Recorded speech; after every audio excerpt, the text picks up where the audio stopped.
What's up, everybody? Welcome back to Demon Reads Comics. Today we're going to continue the review of Gideon Falls.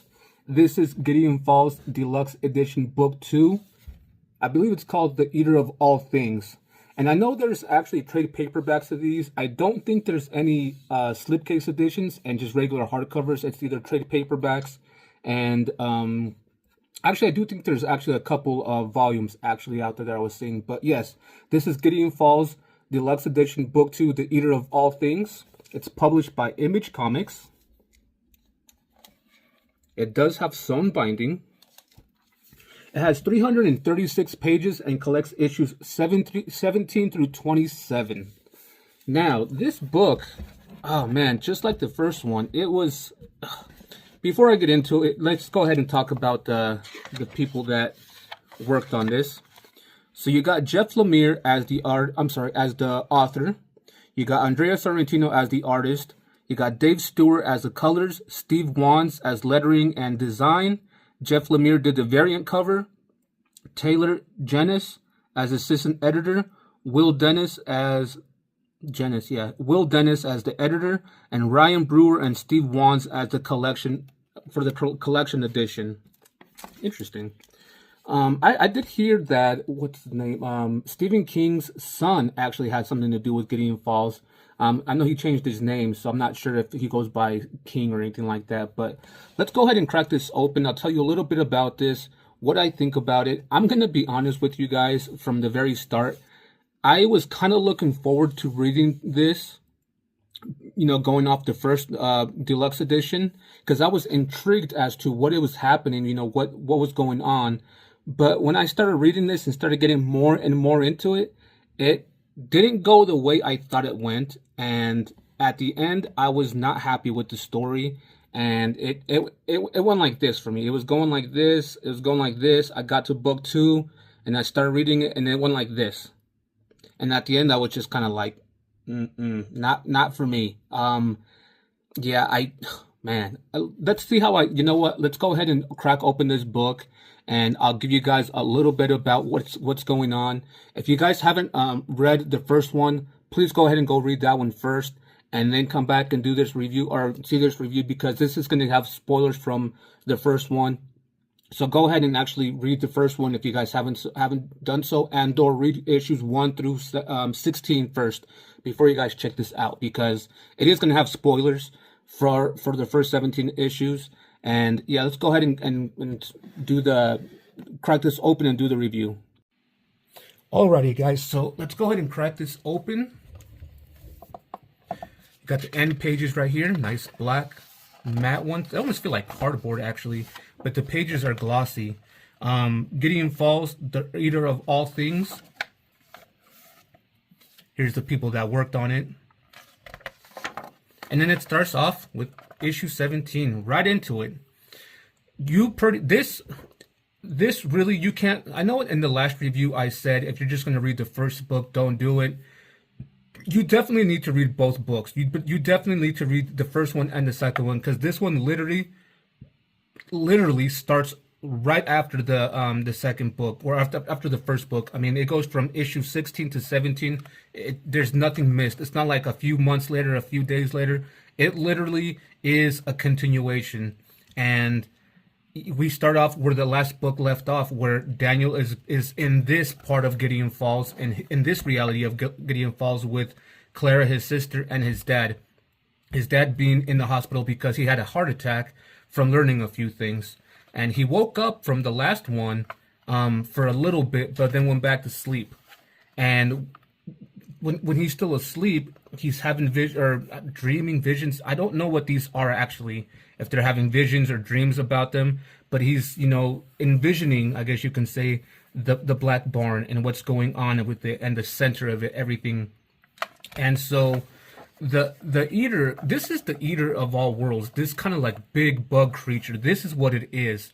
Like I said, it reminds me a lot of, I said this in the last video, it reminds me a lot of it. It's never explained what this creature is, but it's explained that in the beginning there was light and there was dark, and it was balanced. And eventually light and dark, one of them wanted more, so dark started eating, and eventually it escaped and Yeah, and this is what was created. So that's the only explanation that we get of what this is. And so the dad is stuck in here. Actually, he is stuck in here. The eater of all worlds. This thing right here. I'm just gonna call him the eater, call it this the eater. He is actually controlling Norton Sinclair actually at this point.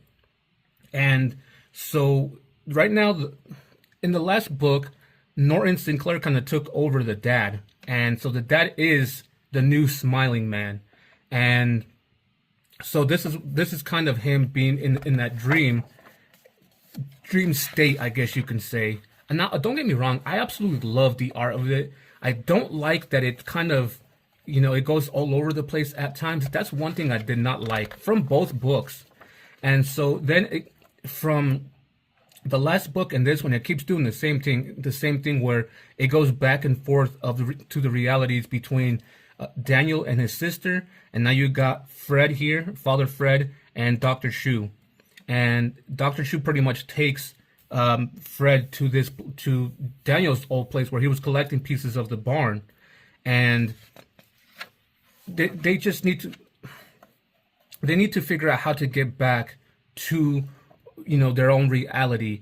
But the thing is with this, there's so many realities going on that it started not making sense to a point. Like, what I don't like about this, it started off kind of like a horror thing, a mystery thing, kind of like a religious thing with the father, and it went into like this multiverse time travel type of element with elements of like mental disorder. There was just so much going on that I didn't know which one to appreciate more.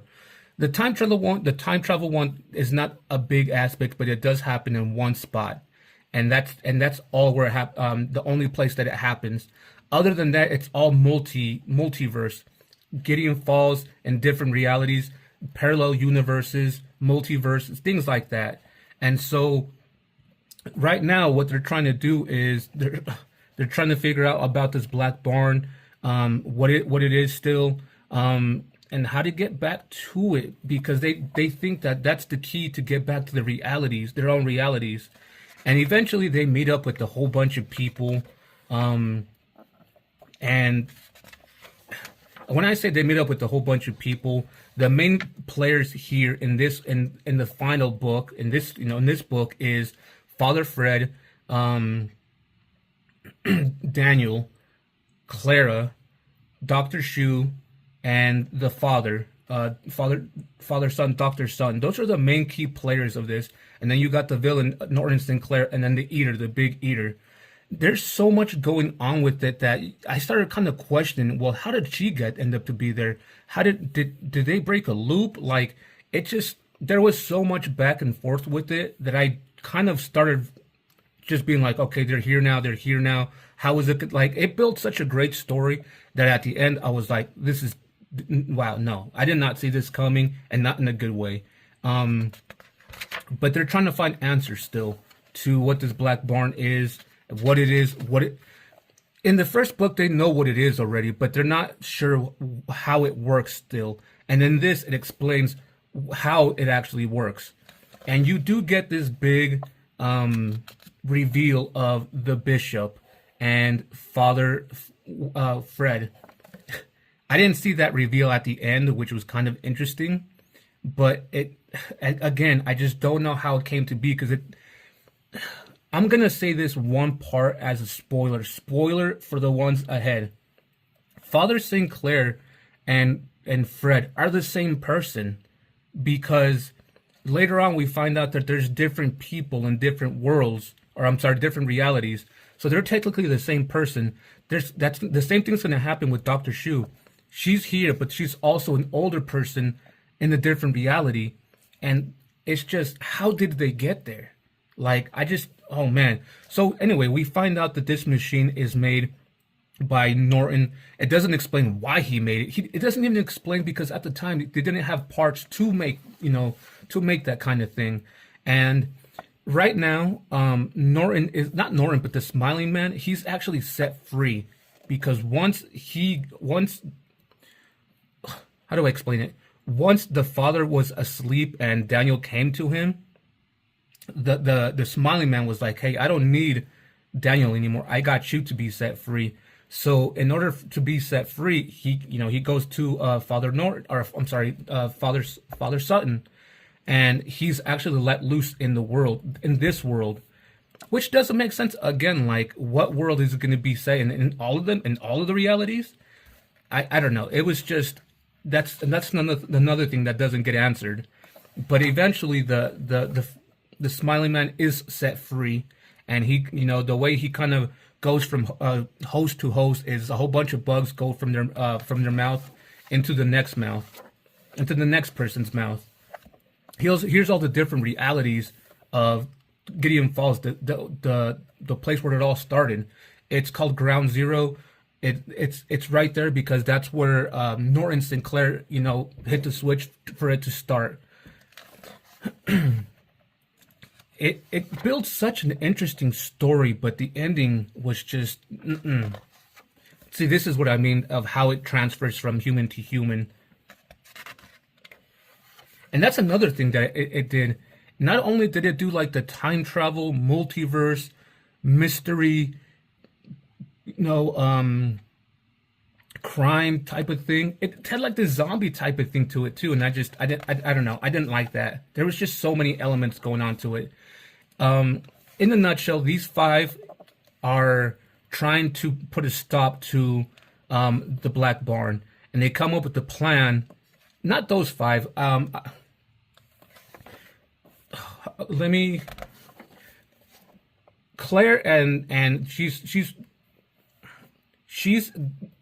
I guess you can say she's at a call, because there's a lot of like twisted stories happening in at the same time. So you got to know who's where and what's going on. Claire, the father, and Daniel are all in the same place. These two run away from the hospital, and Claire's looking for them. But before they go and meet up with each other, they go to the original plowmen of their time. And it's a kind of a funny thing, actually, when they meet up with the plow people, these guys right here. And they're like, we're going to use Daniel to bait the barn and the thing to come out. And they do that. But where they do it is actually a mall where there's a call of a whole bunch of things happening. And they eventually end up at that mall place. And the sister's there as well. And they finally put a stop to that barn. They blow it up.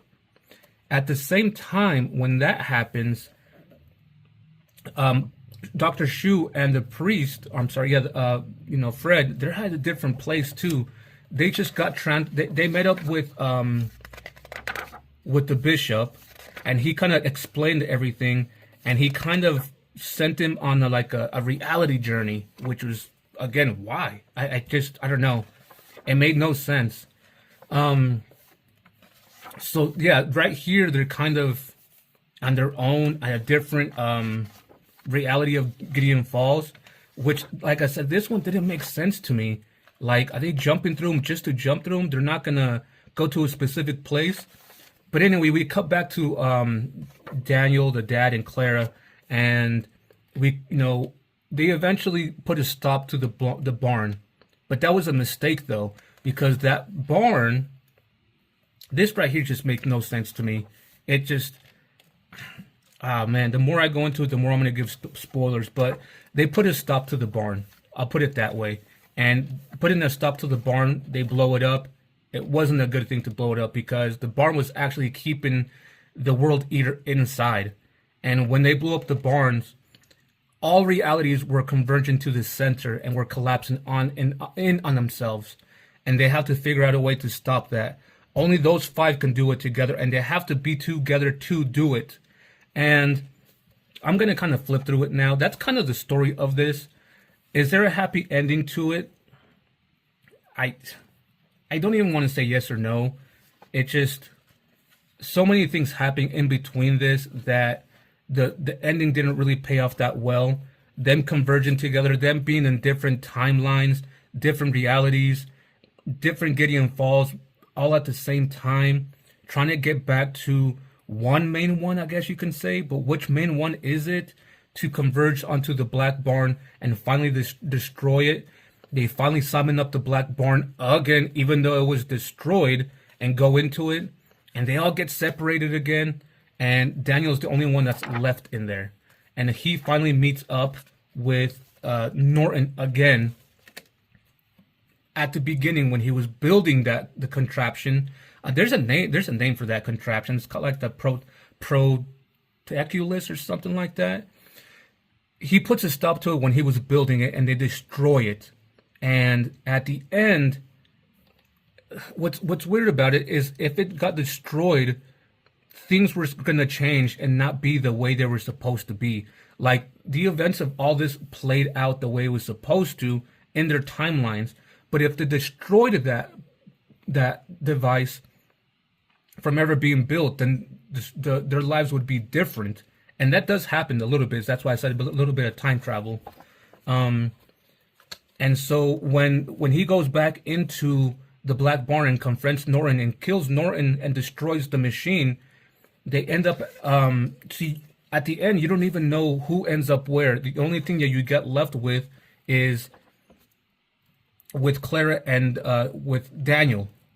And even at that, you don't even get a happy ending with them.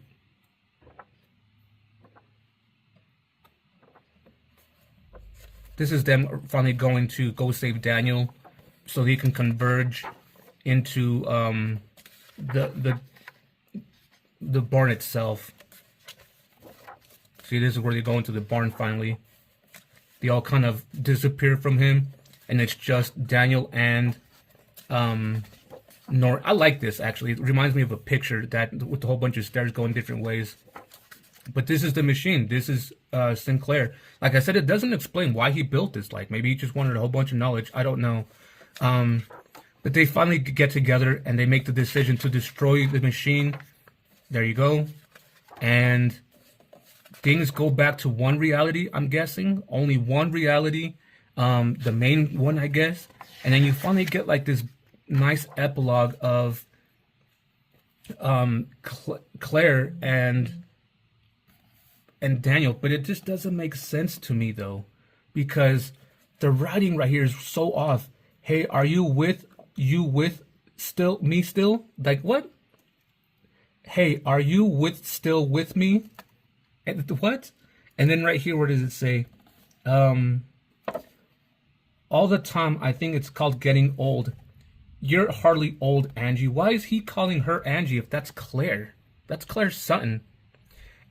I think the pages are kind of reversed too, because this part is supposed to be like over here somewhere, because they're sitting down, they start walking again. He's like, I need to sit down. Wouldn't this be over here? I think I caught that, because then they're walking, they sit down. Do they stand up again and go on another? Do they stand up again, walk, and then sit down again because he's tired? That just didn't make sense to me. And I think the pages are reversed. They're supposed to be reversed. I think this one is supposed to be maybe about right here somewhere. And then you read all this. But yeah, this last kind of pages kind of, yeah. There was no happy ending because you don't know what happened to Fred. They do mention Fred. They do mention that he's that he's about to go see Dr. Shu. So he hasn't done that yet. He hasn't met Dr. Shu in this reality. And it's just, it doesn't explain anything about Dr. Shu, about Fred. He does have a church there at the at this Gideon Falls, because they go to mass every Sunday. It explains that. It does talk about the dad a little bit, but it doesn't explain anything else other than that. And at the end, it goes back to, the machine's broken, it's destroyed, the barn is destroyed, but he gets this feeling. And he picks up a piece of the barn and he smiles. Like, I don't like giving like the ending of that away, but it's just, this was such a disappointing read for me that I don't know. I'm giving this ending away to see if maybe people can explain to me what's going on here. Did I miss something? Was it supposed to be like oh wow, this is freaking awesome? Were they leaving it to our imagination? Like what? I don't know. I don't know. I wasn't a big fan of the ending whatsoever. The build up to it was awesome, but the payout was it just didn't do it for me. Anyway, so then we move on to the cover gallery.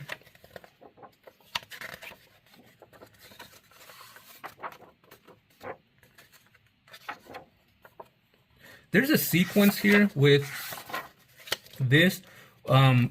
Father Burrick, the bishop, was trying to draw a map of something, of all the places he's been. This map right here. But that map didn't have anything to do with anything. Like, there was never a mention about maps. You need to go to this place, that place, nothing. There was never a mention about a map later on. Like, man, there were just so many things put into this that later on you were just like, what about the map? How did Angie meet herself in a different timeline? How did she get there in the first place? There was just, I don't know. Anyway, so that's the last page right here. As you can see, my glue's kind of coming on, but I'm done with this book. But that's the end page on this one, and that's the end of the book. So I do believe I actually got this used. Actually, it was cheap when I got it on Amazon. So anyway, let's go ahead and do the review for this. I'm sorry, the rating for this, and see what you guys think. Alrighty, guys. So what do I give this Gideon Falls Deluxe Edition Book 2? Before we do that, let's do a quick recap. Like I said, this is Gideon Falls Deluxe Edition, Book 2, The Eater of All Things, published by Image Comics, written by Jeff Lemire and art by Andrea Sorrentino.